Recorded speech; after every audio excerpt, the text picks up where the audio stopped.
¿quién se pone en la lista? A cuentas de las ideas de hacer elecciones en el exilio. Entre no se sabe qué partidos y contando con no se sabe cuántos electores, me he topado con un artículo del periodista independiente Orlando Freire Santana.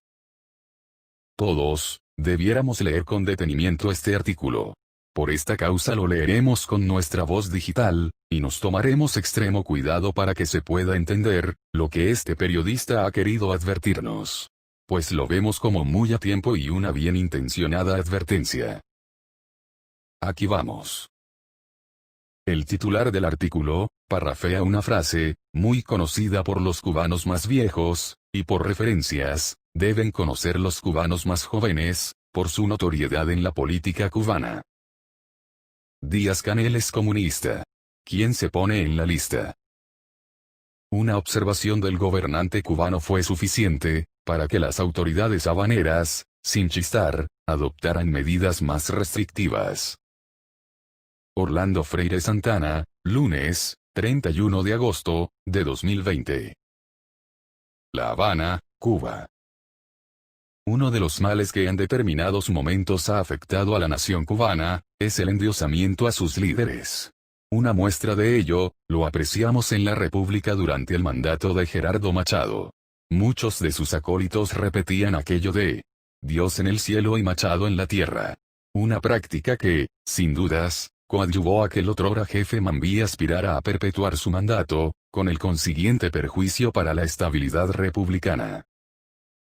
Si semejante anomalía pudo brotar en medio de una república con partidos de oposición, un poder legislativo independiente, y otras instituciones que garantizaban los espacios de actuación de la sociedad civil, ¿qué no habría de suceder en ese sentido casi 4 décadas después, cuando el totalitarismo se afianzó en el horizonte de la nación? Fidel Castro devino un dios para muchos ciudadanos de la isla, a partir de enero de 1959. Lo que el máximo líder decía era la ley, y nadie podía contradecirle. Incluso, hubo episodios, en los que sus seguidores abjuraban de sus identidades y adoptaban acríticamente el punto de vista del mandamás de Virán. Recordemos aquella consigna de los primeros años 60, si Fidel es comunista, que me pongan en la lista. Su hermano Raúl no solo heredó el poder, sino también esa aureola de divinidad con que algunos cubanos contemplan a sus gobernantes. Incluso hoy, cuando el general de ejército apenas comparece públicamente, sus recomendaciones se convierten en la brújula a seguir por el equipo gobernante. Y ya como parte de esa adoración hacia el líder máximo, aunque aún no lo sea del todo, hasta tanto no ocupe la jefatura del partido, no es de extrañar el ciego acatamiento a la voluntad de Díaz-Canel. El Benjamín del poder debe de haberse percatado de esa adulonería que exhiben los miembros de la nomenclatura, y aprovecha para dar riendas sueltas a un autoritarismo que no puede ocultar. En días pasados, durante una reunión del Grupo Temporal de Trabajo para el Control del Coronavirus, Díaz-Canel declaró: si seguimos así, no vamos a poder controlar la situación y retrocederemos en lo que habíamos avanzado.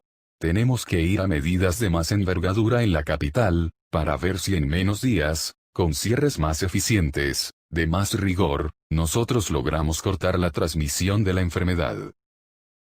Fue suficiente para que acto seguido, y sin chistar, las autoridades de La Habana se dieran a la tarea de elaborar una serie de medidas para complacer la petición de Díaz-Canel. Unas medidas que acaban de ser anunciadas, las que entrarán en vigor el próximo 1 de septiembre. Habrá más restricciones para el movimiento de la población, con una especie de toque de queda entre las 7 de la noche y las 5 de la madrugada. Cierre de centros de trabajo que no sean imprescindibles para la producción o los servicios. Límites para la circulación de medios de transporte estatales y privados. Prohibición a los cuentapropistas a comercializar sus producciones fuera de su municipio. No se permitirá la presencia de menores y adultos discapacitados en la vía pública, así como la imposición de altas multas a los infractores de tales disposiciones, que serán duplicadas de no pagarse en un lapso de 10 días. El señor Díaz-Canel estima que de esa manera podrá cortarse la cadena de transmisión de la pandemia. Una opinión que, en cierto sentido, entra en contradicción con el criterio de algunos de sus subalternos expertos en la materia, quienes señalan que el coronavirus no desaparecerá. Y que incluso de todas maneras, habrá picos de la enfermedad en los próximos meses. Es que, a veces da la impresión, de que, más allá de salvar vidas, el principal interés de los gobernantes cubanos es que se ponga de manifiesto la supuesta superioridad de la medicina cubana. Aquí, en la Mesa de Unidad Cubana, queríamos extender el análisis de este valioso periodista independiente.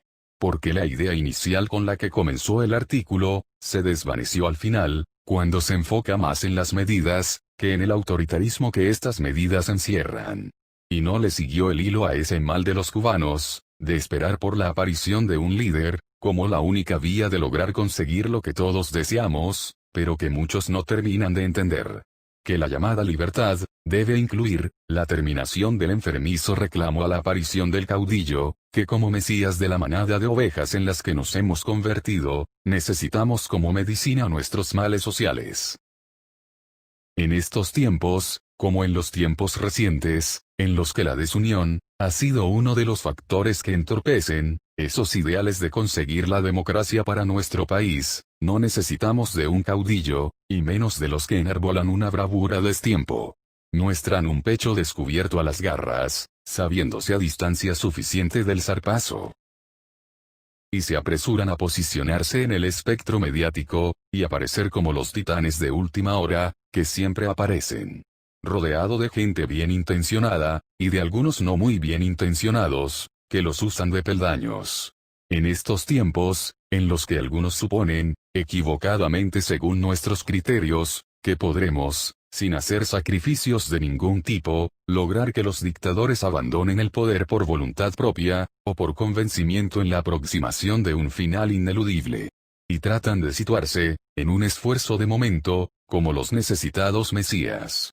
Valiéndose de una supuesta popularidad mediática, que no alcanza a ser comprendida en su justo valor por la poca y valiente oposición dentro de la isla, la que se aferra a cualquier señal de apoyo desde el exterior, y la ve con los ojos de quien está al borde del abismo y espera de una mano salvadora.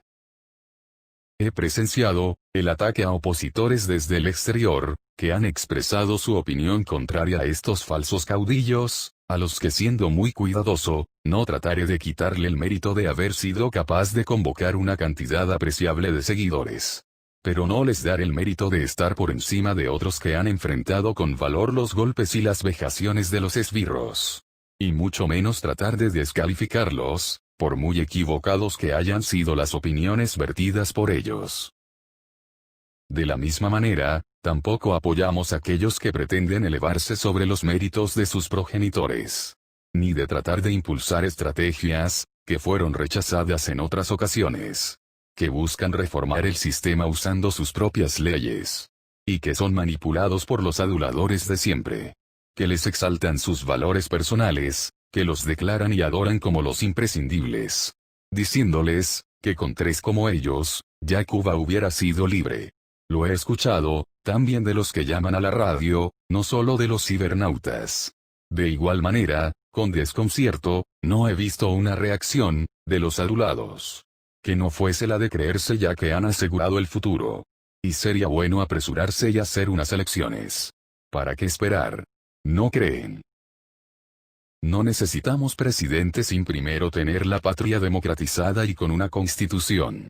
No necesitamos de caudillos incapaces de ponerse por falta de valor en la primera línea. Tampoco debemos esperar por el nacimiento del próximo dictador. Ese al que cuando se le ocurre algo, nadie puede contradecirlo. Ni nadie puede oponérseles. A esos a quienes si no los sigues, tratan de desacreditarte. Necesitamos, más que unidad de grupos o creación de partidos, alcanzar una unidad de acción. Necesitamos que los recursos que se colecten a nombre de la causa, se empleen en la causa y no como cuentas personales de desempleados, que han hallado una mina de oro, o mejor dicho de dólares en la comedia de la disidencia a distancia. Asimismo todos presenciamos por televisión, a Fidel Castro dirigiendo batallas en Angola desde la oficina que instaló en El Habana Libre. Rodeado de mapas, llenos de ficticias fronteras en los que las partes enemigas estaban posicionadas. Él ya se había construido su YouTube a destiempo, y fanfarroneaba delante de la prensa. Mientras que jóvenes de 16 y 17 años, derramaban valor y perdían sus vidas en muchas ocasiones por la egolatría de su caudillo. Basta, cubanos.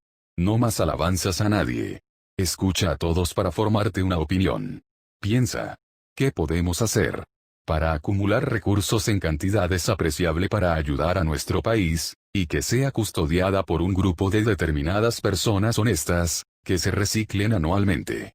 Logremos el poder económico que necesitamos de conjunto, para hacer llegar a nuestros compatriotas que podremos enfrentar el momento del cambio con los recursos colectados por nosotros en una cuenta pública y propiedad del pueblo en democracia.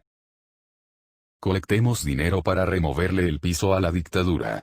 No para aliviar los males que ella genera al vaciar las arcas públicas. Debemos crear un fondo público. Debemos lograr sentar en una mesa a una representación de los principales grupos. Creemos una comisión para identificar a los ladrones y localizar dónde están los dineros robados.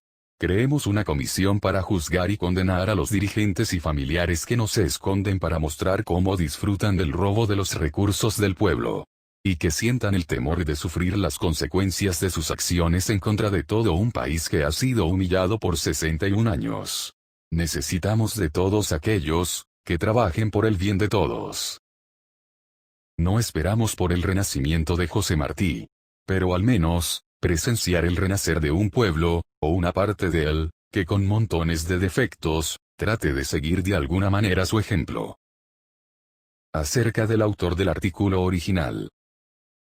Orlando Freire.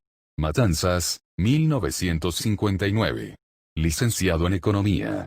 Ha publicado el libro de ensayos La evidencia de nuestro tiempo, Premio Vitral 2005, y la novela La sangre de la libertad, Premio Novelas de Gaveta Franz Kafka, 2008. También ganó los premios de ensayo y cuento de la revista El Disidente Universal, y el premio de ensayo de la revista Palabra Nueva. Los comentarios agregados no son necesariamente el criterio de todos los miembros de la Mesa de Unidad Cubana.